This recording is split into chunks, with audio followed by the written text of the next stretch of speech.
সহিহ বুখারী এবং মুসলিমের হাদিস হযরত আবু হুরায়রা রাদিয়াল্লাহু তাআলা আনহু থেকে বর্ণিত রাসূল পাক সাল্লাল্লাহু আলাইহি ওয়াসাল্লাম বলেন ইশতাকাতিন নারু ইলা রাব্বিহা জাহান্নাম আল্লাহ রাব্বুল আলামিনের কাছে ফরিয়াদ করলেন রব্বুল আলামিন ও আল্লাহ এই জাহান্নামের যে তীব্রতা আমরা সহ্য করতে পারি না জাহান্নাম নিজেই তার তীব্রতা তার গরম নিজেই সহ্য করতে পারে না হাদিস শরীফের মধ্যে বলা হয়েছে আল্লাহ রাব্বুল আলামিন এই জাহান্নামকে 1000 বছর জ্বালিয়েছেন 1000 বছর প্রজ্বলিত করেছেন এই জাহান্নামের আগুনটা তখন তার কালার হয়েছে তার রং লাল হয়েছে 1000 আরো 1000 বছর আল্লাহ পাক জাহান্নামের আগুনকে জ্বালাইলেন যার কারণে এই জাহান্নামের আগুন সাদা বর্ণ সাদা হয়ে গেল দেখবেন আগুন যখন জ্বালাবেন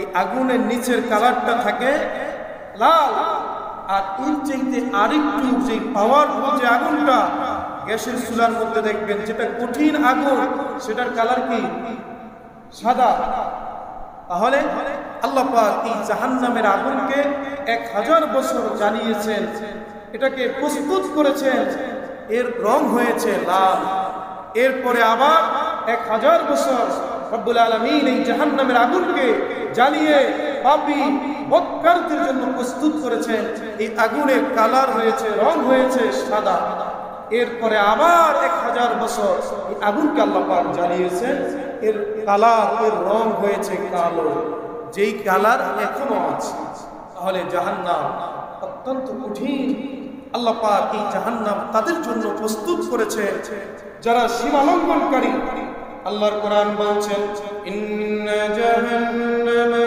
কানাত মিরসাদা লিত-তাগীনা মাআবাল লাবিসিনা ফিহা আহকাবা জাহান্নাম ওই সমস্ত মানুষের জন্য পেতে আছে ওদের জন্য জাহান্নাম অপেক্ষা করতেছে পৃথিবীর মধ্যে যারা সীমা লঙ্ঘনকারী এই সীমা লঙ্ঘনকারী এরা যখন জাহান্নামে প্রবেশ করবে আবাদান আবাদা এরা জাহান্নামে একটা দীর্ঘ সময় জাহান্নামের আগুনের মধ্যে এরা জ্বলতে থাকবে কিন্তু মুসলমান যারা ঈমানদার যারা কালেমা পড়েছে যারা তাদের গুনাহ অনুযায়ী শাস্তি ভোগ করার পরে আল্লাহ পাক রব্বুল আলামিন তাদেরকে নাজাত দিবেন কিন্তু কাফির যারা মুশরিক যারা ওদেরকে আল্লাহ রব্বুল আলামিন আবাদান আবাদা জাহান্নামে আল্লাহ পাক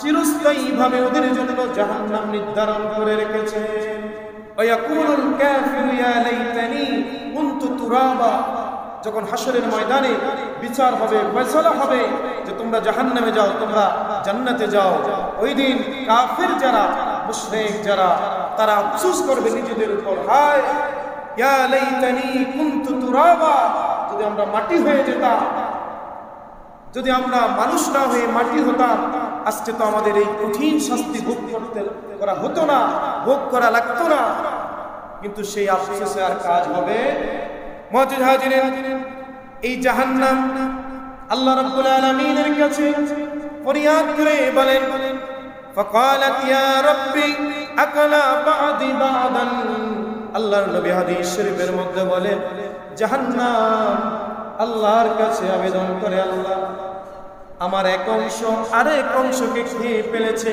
গরমের এত তীব্রতা জাহান্নাম নিজেই সহ্য করতে পারে না আল্লাহর কাছে যখন এইভাবে ফরিয়াদ করে জাহান্নাম রাসূল পাক সাল্লাল্লাহু আলাইহি ওয়াসাল্লাম বলেন ফাআযিল্লাহা বিনাফাসাইনি আল্লাহ পাক তখন জাহান্নামকে দুইটা নিঃশ্বাস ছাড়ার জন্য আল্লাহ পাক অনুমতি দিয়েছে এই দুইটা নিঃশ্বাসের মধ্যে একটা নাফাসিন ফিশশিতা একটা নিঃশ্বাস শীতকালে ছাড়ে কোন সময় বলেন সবাই বলেন কোন সময় শীতকালে আর ওয়ানাফাসিন ফিসসাইফ আরেকটা হলো এই গ্রীষ্মকালে গরমের সময় আরেকটা নিঃশ্বাস জাহান্নাম ছাড়ে আল্লাহর নবী বলেন فهو أشد ما تجدون من الحر وأشد ما تجدون من الجمر শুনে রাখো রে উম্মত,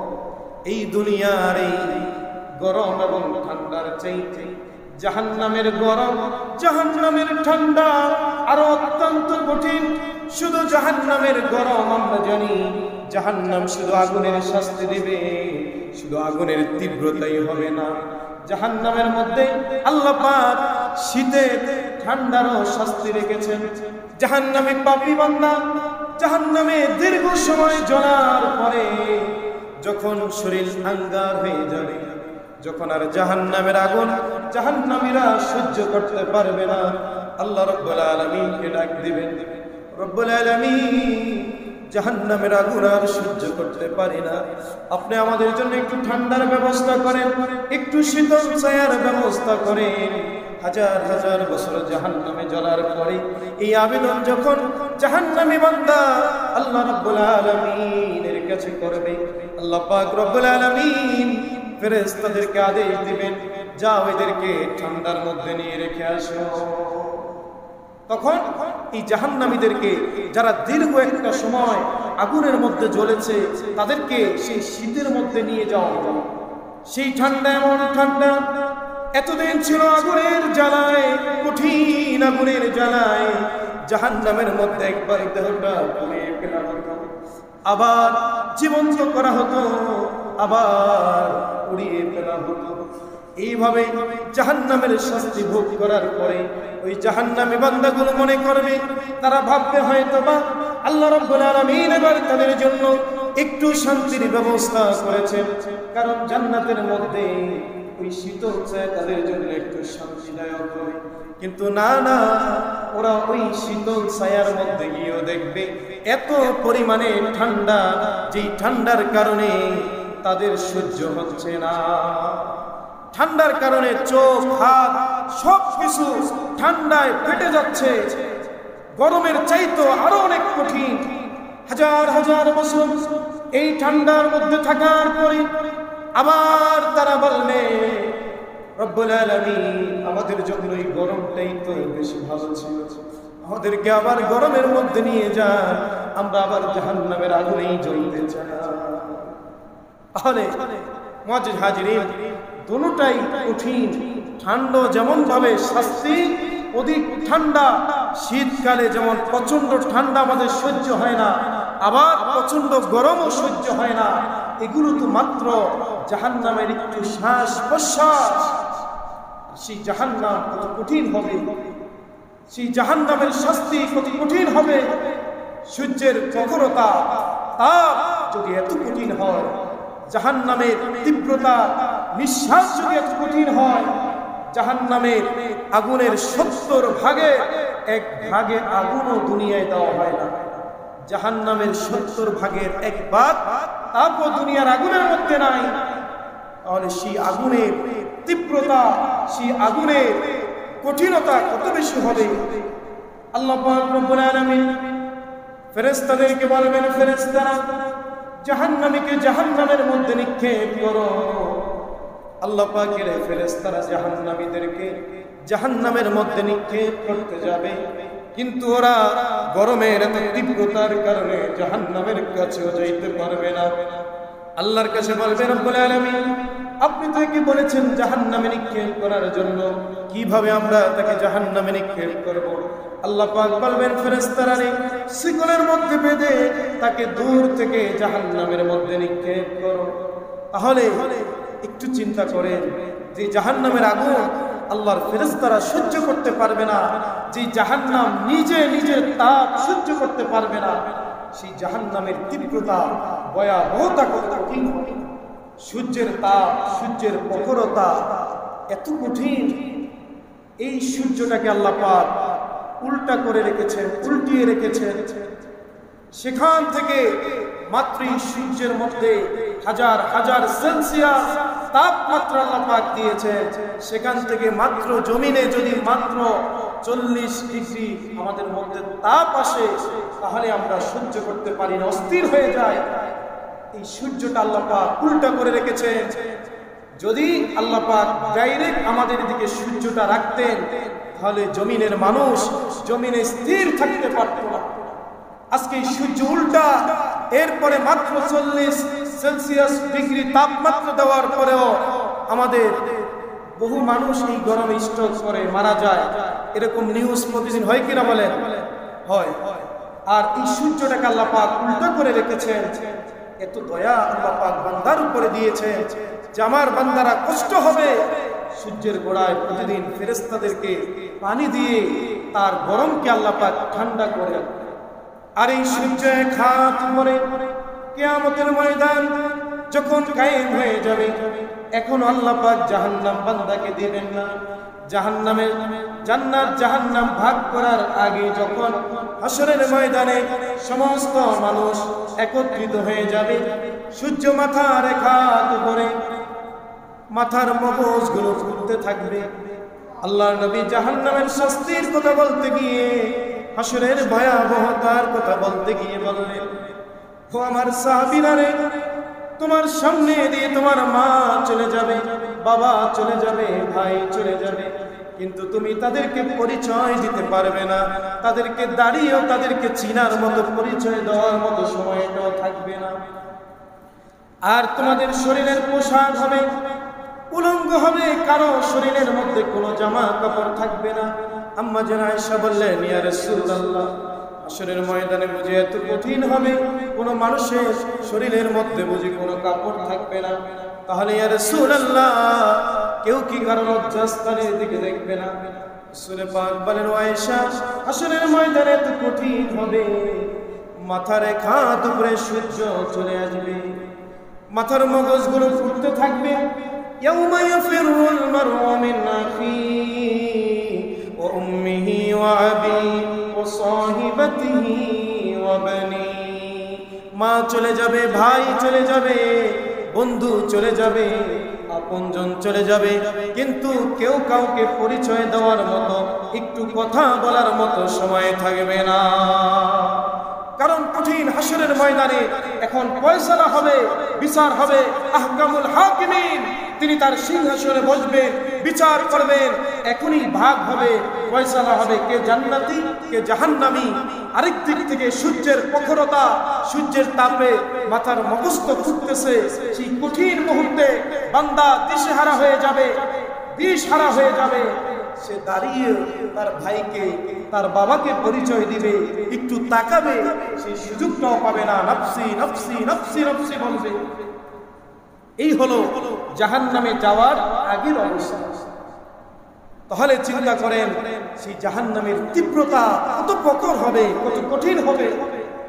জাহান্নামের মধ্যে যাকে সবচাইতে কম শাস্তি দেওয়া হবে, হাদিস শরীফের মধ্যে তার নাম বলা হয়েছে, তিনি হলেন আবু তালিব, নবীজির চাচা হযরত আবু তালিব।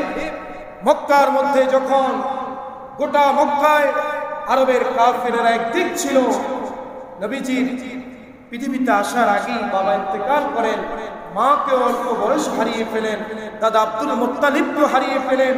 রাহমাতাল লিল আলামিন নবীজি এতিম, পৃথিবীতে তার আপন বলতে পাশে কেউ ছিল না। যিনি ছিলেন তার চাচা আবু তালিব। আবু তালিবের কারণে মক্কার কাফেরেরা নবীজির উপরে আঘাত করতে সাহস পেত না। আবু তালিবের কাছে প্রস্তাব নিয়ে এসেছে, আবু তালিব, তোমার ভাতিজাকে থামাও। সে যেইভাবে আমাদের দেব দেবীর বিরুদ্ধে কথা বলতে শুরু করেছে, আবু তালিবকে প্রস্তাব দিয়েছে, তোমার ভাতিজাকে বুঝাও, তাকে বলো সে কি চায়। মক্কার মধ্যে যদি সবচেয়ে বড় ধনী হতে চায়, তাকে সবচেয়ে বড় ধনী বানিয়ে দেবে। সবচেয়ে সুন্দরী নারী চাইলে তাও দিব, সবচেয়ে সুন্দর বাড়ি চাইলে তাও দিব। তবে এই কালিমার দাওয়াত, দ্বীনের দাওয়াত বন্ধ করে দিতে হবে। কিন্তু আবু তালিব তিনি তার ভাতিজাকে বলেছেন, ভাতিজা, আমি জানি তুমি যেই দ্বীনের দাওয়াত দিতেছো এটা হক, সঠিক, তুমি তোমার দ্বীনের দাওয়াত দিতে থাকো, বলেন না সুবহানাল্লাহ। কিন্তু আবু তালিব মক্কার সরদার, মক্কার লিডার ছিলেন, যার কারণে তিনি প্রকাশ্যে কালেমা গ্রহণ করতে পারে নাই। কিন্তু ছোটবেলা থেকে আমার নবীকে আবু তালিব, এমন কোনো জায়গা নাই যেখানে নবীজির শরীর, নবীজির জেসেস আবু তালিবের গায়ের মধ্যে লাগে না। আমার নবীর বিপদে আপদে সব সময় আবু তালিব ছিল, যার কারণে হাসরের ময়দানে কিয়ামতে জাহান্নামে এই আবু তালিবকে আল্লাহ পাক সবচেয়ে কম শাস্তি দিবেন, কারণ অন্যান্য জায়গায় তাকে আগুন লাগবে না, শুধু পায়ের নিচে জাহান্নামী জুতা আল্লাহ পাক পরিয়ে রাখবেন। কারণ এই পায়ের নিচে এখানে তো আমার নবীজির শরীর মোবারক লাগে নাই, আর সব জায়গায় লেগেছে, যার কারণে জাহান্নামী জুতা আল্লাহ পাক আবু তালিবকে পরাবেন। আর এই জাহান্নামী জুতা এত তীব্রতা, এত কঠিন হবে, এই তাপের কারণে মাথার মগজ পর্যন্ত পুড়তে থাকবে। তাহলে যাদেরকে পুরোপুরি আল্লাহ জাহান্নামী দিবেন তাদের শাস্তি কত কঠিন হবে।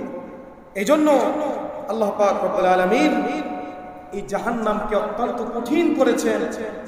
ঠিক এর বিপরীত আল্লাহ পাক বান্দার জন্য জান্নাতের ব্যবস্থা করেছেন। জাহান্নামের 7টা সংখ্যা, জান্নাত 8টা। আল্লাহর দয়া বেশি, আল্লাহ পাক চান বান্দাকে জান্নাত দিতে, কিন্তু যারা দুনিয়ায় অন্যায় করবে, পাপ করবে, তাদের জন্য এই শাস্তি। মুআজ্জিজ হাজিরিন, এই জমিনের মধ্যে যে বিপদ মুসিবত আসতেছে, এগুলো আল্লাহ পাক বলছেন জাহারাল ফাসাদু ফিল বাররি ওয়াল বাহরি বিমা কাসাবাত আইদিন নাস। জলে স্থলে যত বিপদ হয়, মুসিবত হয়, এগুলো তোমাদের জন্য। আজকে আমাদের পাপ যত বেড়ে যাচ্ছে, আল্লাহর পক্ষ থেকে শাস্তি, আযাব, গজব আমাদের মাঝে তত বেশি আসছে। মুআজ্জিজ হাজিরিন, এজন্য আল্লাহ পাকের কাছে আমাদের ক্ষমা চাইতে হবে, নিজের জীবনের পাপের জন্য আল্লাহর কাছে মাফ চাইতে হবে। সব সময় আল্লাহর নিয়ামতের শুকরিয়া আদায় করতে হবে। আল্লাহ পাকের নিয়ামতের শুকরিয়া আদায় করলে আল্লাহ পাক নিয়ামতকে বাড়িয়ে দিবে। হযরত নবী মূসা আলাইহিস সালামের সময় তিনি ছিলেন কালিমুল্লাহ, আল্লাহর সঙ্গে কথা বলতেন। তো মূসা নবী তিনি তাওরাত আনতে যখন যাচ্ছেন, একদল হাঁস তারা মূসা নবীকে বলছেন, ও মূসা আলাইহিস সালাম, আপনি তো আল্লাহর কাছে যাচ্ছেন, জমিনে অনাবৃষ্টি শুরু হয়ে গেছে, আপনি একটু আল্লাহর কাছে গিয়ে বলবেন যে আল্লাহ পাক কখন বৃষ্টি দিবে, একটু এই খবরটা একটু জেনে আসবেন। কারণ জমিনে অনাবৃষ্টির কারণে আমাদের কষ্ট হচ্ছে, পশু পাখি সব কিছুর কষ্ট হচ্ছে, জমিনে দুর্ভিক্ষ দেখা দিচ্ছে, আপনি একটু আল্লাহর কাছে একটু জেনে আসবেন কবে আল্লাহ পাক বৃষ্টি দিবেন। হযরত মূসা আলাইহিস সালাম ওহী নিয়ে আসার পথে আল্লাহকে জিজ্ঞেস করলেন, আয় আল্লাহ, একদল প্রাণী জিজ্ঞেস করেছে আপনি কখন বৃষ্টি দিবেন। আল্লাহ পাক বললেন, মূসা রে, ওদেরকে জানিয়ে দিও 40 বছর পরে আমি বৃষ্টি দিব। কত বছর পরে? মূসা নবী যাচ্ছেন, ওই হাঁসের দল তারা বলছে, ও মূসা, আপনাকে যে সংবাদটা বলতে বলেছে আপনি কি জেনে এসেছেন? বলছে, হ্যাঁ। আল্লাহ কি বলছেন? 40 বছর পরে তিনি বৃষ্টি দিবেন। এই কথা শুনে তারা বলছেন আলহামদুলিল্লাহ। কি বলছেন? আলহামদুলিল্লাহ। মূসা নবী চলে গেলেন, কিছুক্ষণ পরেই দেখলেন বৃষ্টি আসতেছে, অবাক হয়ে গেলেন। আল্লাহ পাককে জিজ্ঞেস করলেন, আল্লাহ, আপনি তো বলেছেন বৃষ্টি দিবেন না, এখন কেন আবার বৃষ্টি দিলেন? আল্লাহ পাক বললেন, মূসা রে, এই ঘটনা, এই বিষয়টা আমাকে নয়, ওই পাখিগুলোকে তুমি জিজ্ঞাসা করো, ওদেরকে গিয়ে জিজ্ঞাসা করো ওরা কি এমন কাজ করেছে। মূসা নবী তাদের কাছে চলে আসলেন, এসে বললেন, তোমরা এমন কি কাজ করেছো যার কারণে আল্লাহ পাক জমিনের মধ্যে বৃষ্টি দিয়ে দিয়েছেন? ওরা বললেন, মূসা, আপনি যখন আমাদেরকে সংবাদ দিয়েছেন জমিনে 40 বছরের আগে বৃষ্টি হবে না, এই কথা শুনে আমরা শুধু এতটুকুই বলেছি আলহামদুলিল্লাহ। আল্লাহর শুকরিয়া। আল্লাহ যখনই দেয় তখনই, আল্লাহ ছাড়া তো কেউ বৃষ্টি দিতে পারবে না, আল্লাহ যখনই দেয় আমরা সন্তুষ্ট, আলহামদুলিল্লাহ। আল্লাহ পাক বললেন, মূসা, যার কারণে আমি খুশি হয়ে গেলাম, আমি 40 বছর পরে বৃষ্টি দিব ভেবেছিলাম, কিন্তু আমি সাথে সাথে আমি বৃষ্টি দিয়ে দিলাম। বলেন না সুবহানাল্লাহ। জন্য মুআজ্জিজ হাজিরিন, লা ইন শাকারতুম লা আযীদান্নাকুম ওয়া লা ইন কাফারতুম ইন্না আযাবি রাব্বিকা লাশাদীদ। আল্লাহ বলছেন, বান্দা, আমার নিয়ামতের শুকরিয়া আদায় করো, যদি না শুকরিয়া আদায় করো আমি তোমাকে কঠিন শাস্তিতে পাকড়াও করব। মুআজ্জিজ হাজিরিন, আল্লাহর নিয়ামতের শুকরিয়া আদায় করতে হবে, বেশি বেশি আল্লাহর ইবাদত করতে হবে। গরমের তীব্রতায় আমরা অনেকেই এই গরম লাগার কারণে নামাজ ছেড়ে দেই, গরমের মধ্যে জামা গায়ে দিয়ে কষ্ট হবে, নামাজ পড়ি না। এই গরমের মধ্যে আরো বেশি আপনার আল্লাহর কাছে ফরিয়াদ করা দরকার, আরো বেশি ইবাদত করা দরকার। মুআজ্জিজ হাজিরিন, এতটুকু চিন্তা করতে হবে, এই গরম, এই তীব্রতা, এর চাইতে জাহান্নামের তীব্রতা আরো কঠিন। তাহলে আমি সেই তীব্রতা, সেই গরম কিভাবে সহ্য করব? মুআজ্জিজ হাজিরিন, বেশি বেশি ইস্তিগফার আমাদের করতে হবে, তওবা করতে হবে আমাদের গুনার জন্য। আমরা যত বড় গুনাহ করি, এই গুনাহ থেকে মাপ পাওয়ার একটাই মাধ্যম, সেটা হলো কি? তওবা, খালিস তওবা। তুবু ইলাল্লাহি তাওবাতান নাসুহা। খালিস তওবা করতে হবে। খালিস তওবার মাধ্যমে আল্লাহ পাক বান্দার গুনাহ মাফ করবেন, বিপদ আপদ মুসিবতকে আল্লাহ দূর করবেন। বলেন সুবহানাল্লাহ। হযরত নবী মুসা আলাইহিস সালাম, তার জামানার লোকেরা একত্রিত হয়ে গেল। হে মুসা আলাইহিস সালাম, জমিনের মধ্যে অনাবৃষ্টি শুরু হয়ে গেছে, আপনি একটু বৃষ্টির জন্য দোয়া করেন। মুসা আলাইহিস সালাম তার কওমের লোকদেরকে নিয়ে ইস্তিসকার নামাজ পড়লেন, বৃষ্টির জন্য দোয়া করতেছে। আল্লাহ পাক বৃষ্টি দেন নাই, আকাশ আরো পরিচ্ছন্ন হচ্ছে, আকাশ তত মেঘমুক্ত হচ্ছে। আল্লাহ পাক রব্বুল আলামিন জানায়া দিলেন, মুসা রে, তোমার এই দলের মধ্যে এমন একটা নাফরমান আছে, এমন একজন বদকার গুনাহগার আছে, যাকে আমি আল্লাহ দীর্ঘ সময় ধরে রিজিক দিয়ে তাকে খাওয়াই আমি আল্লাহ বড় করতেছি, কিন্তু এই নাফরমান জীবনে কোনোদিন একবার আমাকে আল্লাহ বলে ডাক দেয় নাই, সারা জীবন আমার নাফরমানি করে গেছে। এই নাফরমানকে এখান থেকে উঠে চলে যেতে বলো, তাহলে আমি আল্লাহ জমিনে বৃষ্টি দিব। মুসা নবী বলতেছেন, কে আছো সেই নাফরমান যে জীবনে কখনোই আল্লাহকে আল্লাহ বলে ডাক দাও নাই, সারা জীবন নাফরমানি করে আসতেছো, এখান থেকে উঠে চলে যাও, তোমার কারণে জমিনে বৃষ্টি আসবে। ওই নাফরমান যাকে উদ্দেশ্য করে মুসা আলাইহিস সালাম বলেছেন, ওই লোকটা টের পেয়ে গেলেন। তিনি ভয়ে ভয়ে সেখানেই ওই মজলিসে বসেই তিনি চিন্তা করলেন, যদি আমি এখন উঠে চলে যাই, গোটা বনি ইসরাইলের কওমের লোকেরা আমাকে চিনে ফেলবে, আমাকে সিসি বলবে, আমাকে ঘৃণা করবে। আর মুসা নবী তিনি তো আমাকে কঠিন শাস্তিও দিতে পারে, যার ভয়ে লোকটা ওই মজলিসের মধ্যে বসে আল্লাহ পাক রব্বুল আলামিনকে ডাক দিলেন, রব্বুল আলামিন, আমি যে বড় গুনাহগার, আমি যে বড় নাফরমান, এটা আপনি জানেন আর আমি জানি, আর কেউ জানে না। রব্বুল আলামিন, আমি আমার ভুল বুঝতে পেরেছি, আমি জীবনের গুনাহের জন্য আমি ক্ষমা চাই, মাফ চাই, আপনি আমাকে মাফ করে দেন, আমি আর জীবনে কখনো গুনার কাজ করব না। গোপনে বলেছেন আল্লাহ পাক, গোপনেই তার তওবাকে কবুল করে সঙ্গে সঙ্গে আল্লাহ পাক বৃষ্টি নাজিল করলেন। মুসা আলাইহিস সালাম বললেন, রব্বুল আলামিন, এতক্ষণ আপনি বলেছেন ওই গুনাহগার উঠে না গেলে বৃষ্টি দিবেন না, এখন কেন বৃষ্টি দিলেন? আল্লাহ ওহী নাজিল করলেন, মুসা রে, তোমার এই কওমের মধ্যে যেই লোকটা উঠে না গেলে বৃষ্টি দিব না বলেছি, ওই লোকটা এখনো আছে, কিন্তু পার্থক্য হলো কিছুক্ষণ আগে সে ছিল গুনাহগার নাফরমান, আর ওই গুনাহগার বান্দা আমি আল্লাহকে আল্লাহ বলে ডাক দিয়েছেন, নিজের গুনার কথাগুলো অনুতপ্ত হয়ে ক্ষমা চেয়েছেন, আমি আল্লাহ পাক তাকে গুনাহ মুক্ত করে মাফ না করে পারলাম না। মুসা রে, আমি আল্লাহ তাকে এই মুহূর্তে ক্ষমা করে আমি সন্তুষ্ট হয়ে এই মুহূর্তে আমি বৃষ্টি নাজিল করলাম। প্রিয় ভাইরা, এজন্য গুনাহ মুক্ত জিন্দেগি গঠন করতে হবে। নামাজ, ইবাদত, বন্দেগী, আল্লাহর হুকুম যেইভাবে হুকুম করেছেন আল্লাহ পাক, সেইভাবে আল্লাহর হুকুমকে আমাদের পালন করতে হবে।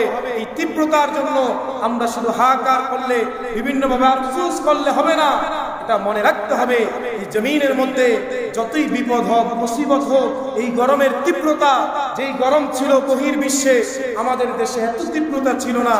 যেই আমাদের দেশে ছিল বৃষ্টি, আর সেই বৃষ্টি আমাদের দেশকে অতিক্রম করে এখন সেই বৃষ্টি হচ্ছে আরব কান্ট্রিতে, সেই দেশগুলোতে, সেখানে বৃষ্টি হয়েও বন্যা হচ্ছে। আর আমাদের দেশের মানুষ বৃষ্টির জন্য আজকে রোনাজারি করতেছে, হাহাকার করতেছে, তীব্রতায় বিভিন্ন মানুষ স্ট্রোক করে বিভিন্ন জায়গায় অনেকেই মারা যাচ্ছে, অসুস্থ হয়ে যাচ্ছে। এই মুসিবত, এগুলোর জন্য আল্লাহর কাছে আমাদের ফরিয়াদ করতে হবে, দোয়া করতে হবে। গুনাহ ছেড়ে দিতে হবে। আল্লাহ পাক আমাদেরকে গুনাহ মুক্ত জীবন দান করুন, বলেন আমিন। মনে রাখবেন, এই দুনিয়ার তীব্রতা, এই দুনিয়ার শীতলতা ঠান্ডার চাইতে, এই দুনিয়ার আযাবের চাইতে, গজবের চাইতে পরকালীন জাহান্নামের শাস্তি, জাহান্নামের আযাব, জাহান্নামের তীব্রতা আরো অনেক কঠিন, আরো অনেক ভয়াবহ। আল্লাহ পাক আমাদেরকে জান্নাতি মানুষ হয়ে বেশি বেশি নেক আমল করে জাহান্নাম থেকে আল্লাহ যেন আমাদেরকে হেফাজত করে, বিপদ আপদ মুসিবত থেকে আল্লাহ পাক আমাদের সবাইকে হেফাজত করুক।